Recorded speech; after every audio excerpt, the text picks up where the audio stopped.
Hey guys, it's Danny. Welcome to a new episode from our Orchid Care for Beginners series. Today we shall discuss about orchids that require dormancy. How do we handle dormancy? How do we go about, doing the things we're supposed to do when orchids are dormant? Because as maybe some of you noticed, it's not a stop all, do nothing and enjoy your life. Not really. Things need to be adjusted into dormancy. So we're gonna talk a little bit about what dormant orchids are and a few of them, and then we're gonna clarify a few things. The answers are easy, but you know me, I like to talk and develop. So we're gonna do just that today.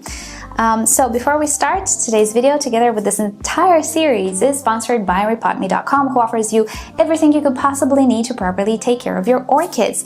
From pots to potting mixes, fertilizers, accessories, grow lights that I really like, and everything in between. And not only for orchids, but also for other houseplants as well, such as cacti and succulents and rare plants.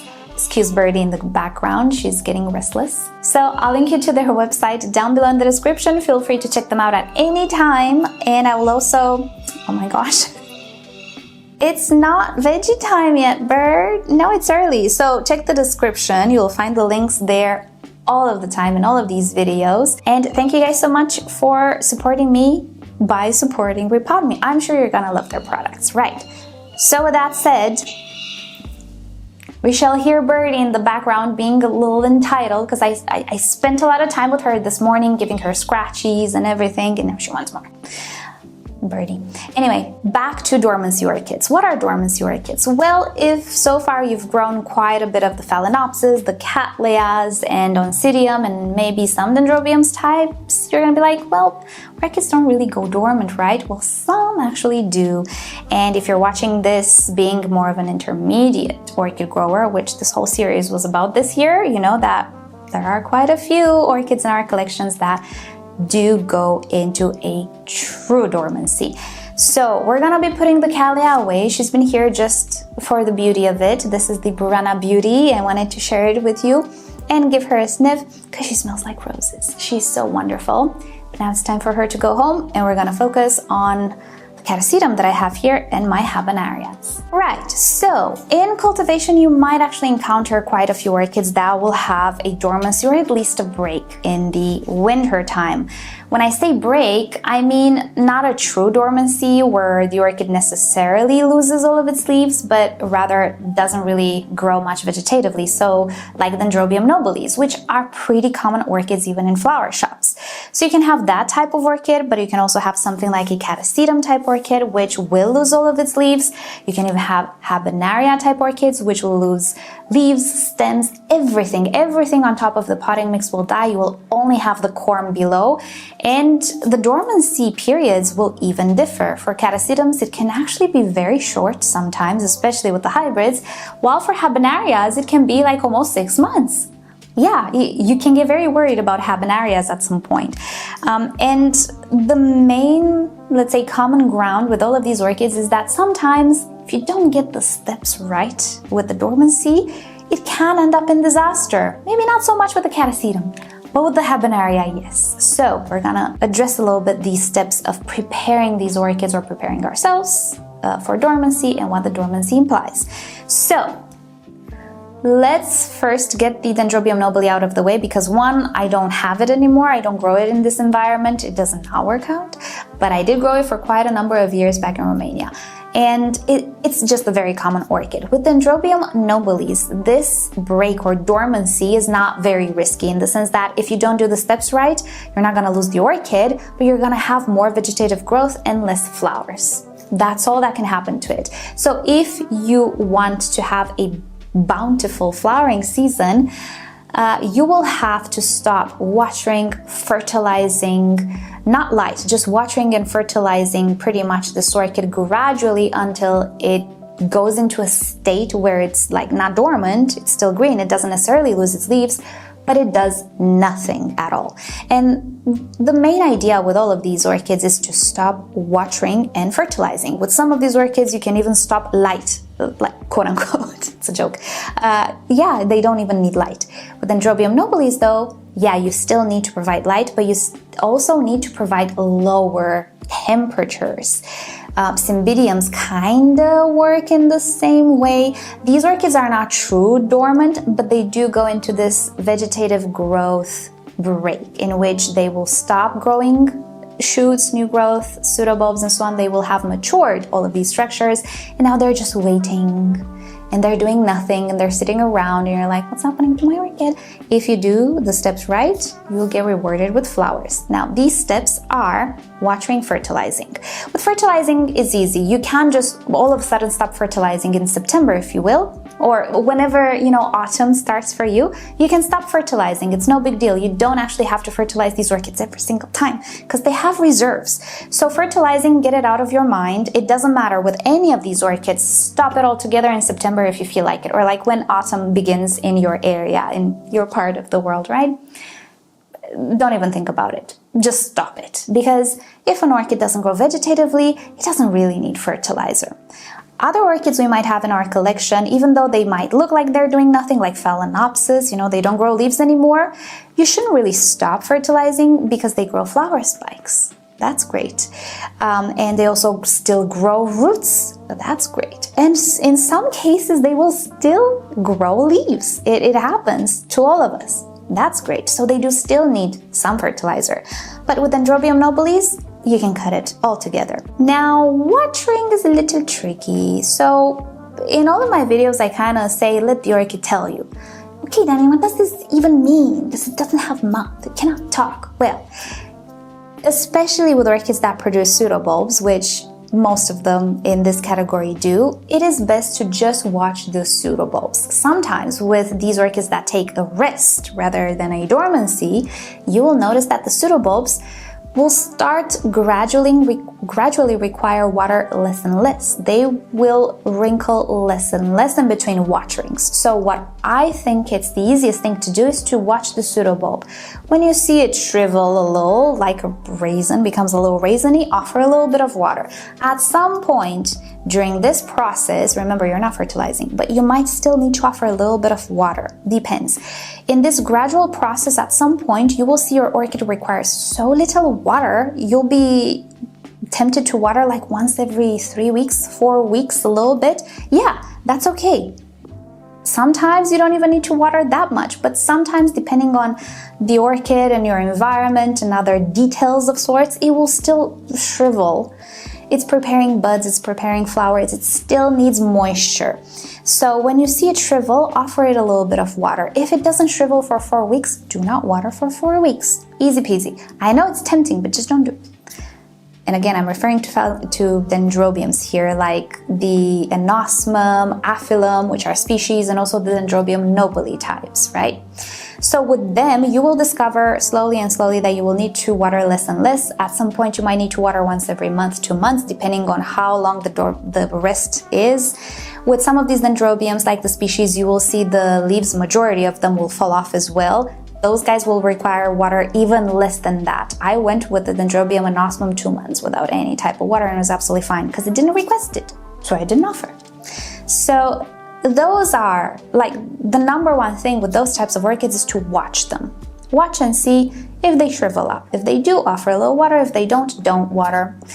You need to still offer light though, and in the case of many of these Dendrobiums, a cool down is required as well. This will have to do with the species you're growing or the like hybrids and so on. Most of them though will require a cool down.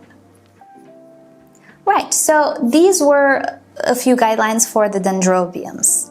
Watch the orchid, easy peasy. Let's talk about Catasetums. Catasetums are somewhere in between. They will also gradually require less and less water like this guy is right now. This guy does not consume much water right now as it did in the summertime because all the growth is mature. It does, however, have a flower spike. So that flower spike still demands some watering, but I do see that I don't need to water it every 3 days anymore. I need to water it every week now. So with this one, I will still let it tell me how long it still needs water by watching these pseudobulbs. I will not let these pseudobulbs go like all raisin on me, which I did once, and I was like, whoops, I didn't water this guy in like a week and a half.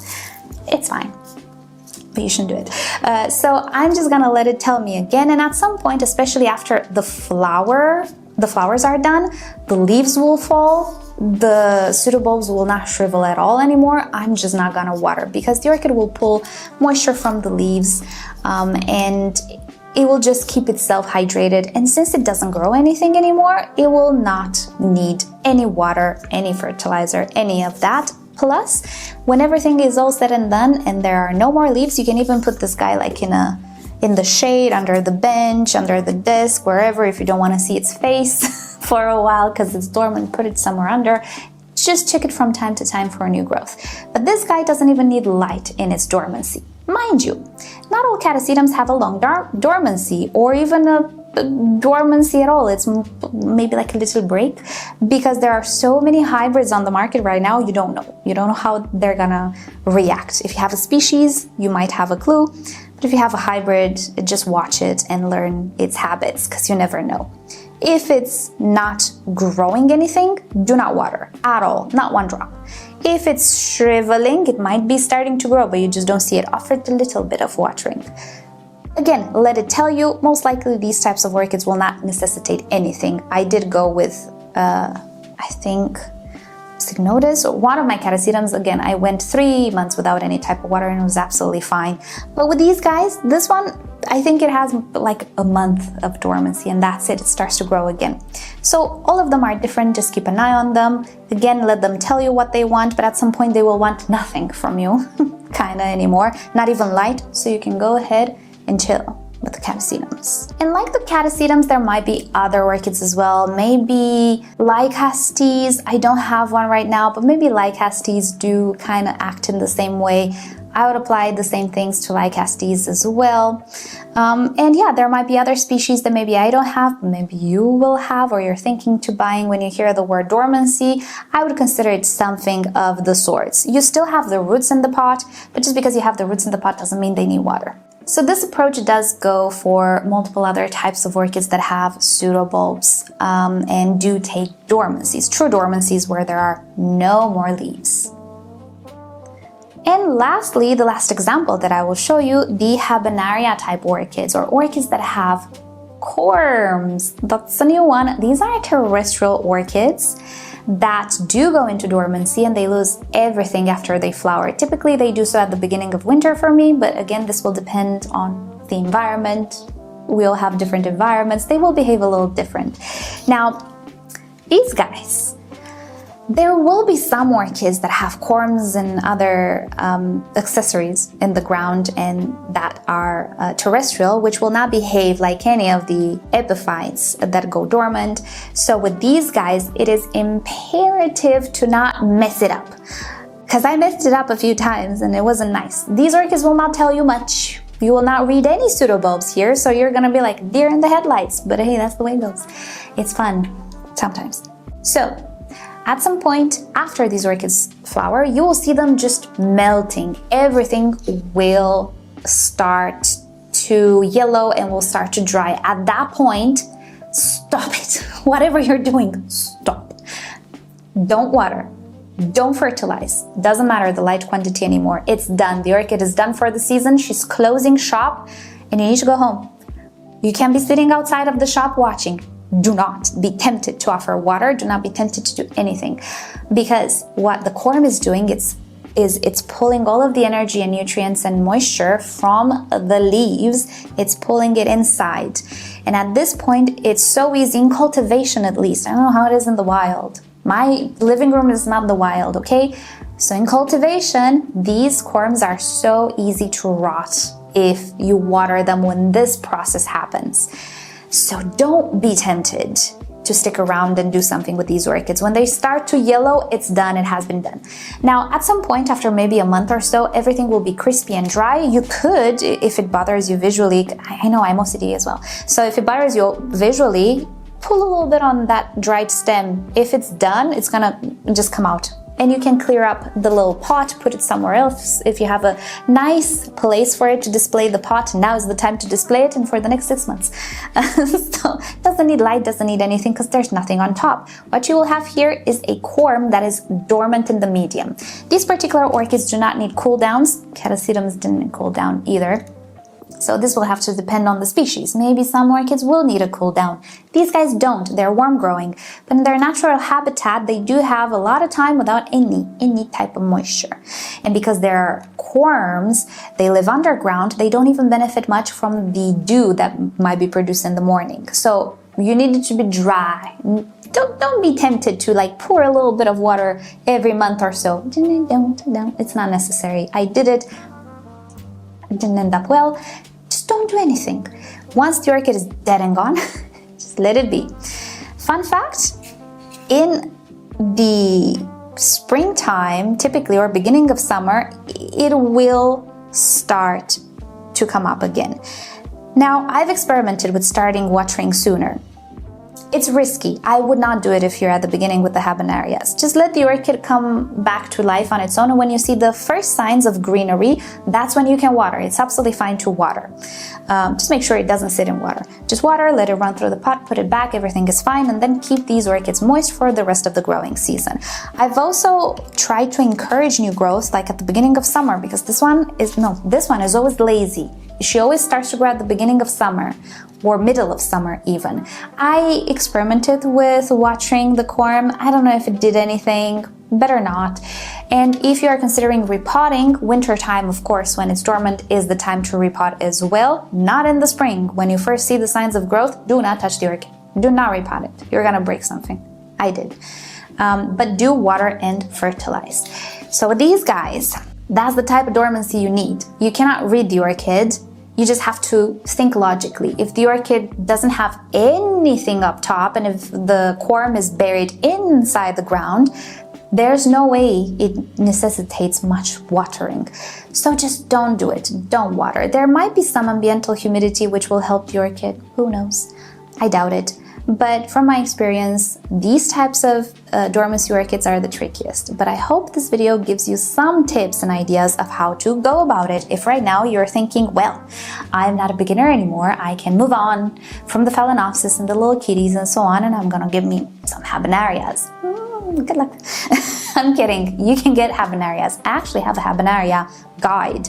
But mind you, it took me a while to get the hang of things, and I'm not saying you're gonna be like me, maybe you're smarter than me, but because I went through the experience, you know, I'm thinking, with the Catasetum, leave the Habenarias for later maybe. But if you feel up to it, why not? So for these types of dormancy orchids, things are just not as easy to interpret and read, but it's definitely not impossible, and I'm just hoping this video helps you out.